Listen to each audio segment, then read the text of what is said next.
అల్పాహారం ఏం తీసుకుంటే మంచిది? బ్రేక్ఫాస్ట్ నిజానికి సీడ్స్, విత్తనాలు లేదా డ్రై ఫ్రూట్స్ అవకాశం ఉంటే ఎవరు తీసుకున్న ఇవి మంచి ఆరోగ్యానికి ఉపయోగపడతాయి. ఇవి ఖర్జూరం మనందరికీ తెలిసిందే.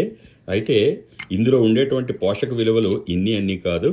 తర్వాత వాల్నట్స్ ఒక 4, అలాగే ఇందులో పిస్తా పప్పులు ఒక 10, అలాగే ఇందులో కొంచెం గుమ్మడి గింజలు, అంతే. ఇవి గనక ఉదయం పూట బ్రేక్ఫాస్ట్గా తీసుకుంటే ఈ శక్తికి ఏమాత్రం డోకా లేకుండా మధ్యాహ్నం తిరిగి ఆహారం తీసుకునేంత వరకు చాలా ఎనర్జెటిక్గా ఉండగలుగుతారు. అలాగే నరాల్లో కూడా శక్తి, అలాగే ఎన్నో ఆరోగ్య ప్రయోజనాలు అన్నీ కలుగుతాయి. ఇదే నా బ్రేక్ఫాస్ట్. అయితే ఎవరికి అవకాశం ఉన్నా ఆహారాన్ని సాధ్యమైనంత వరకు తగ్గించి శరీరానికి వ్యాయామాన్ని పెంచాలి. ఎక్కువగా కూర్చొని పని చేసుకునే వాళ్ళు ఎక్కువగా ఉన్నారు.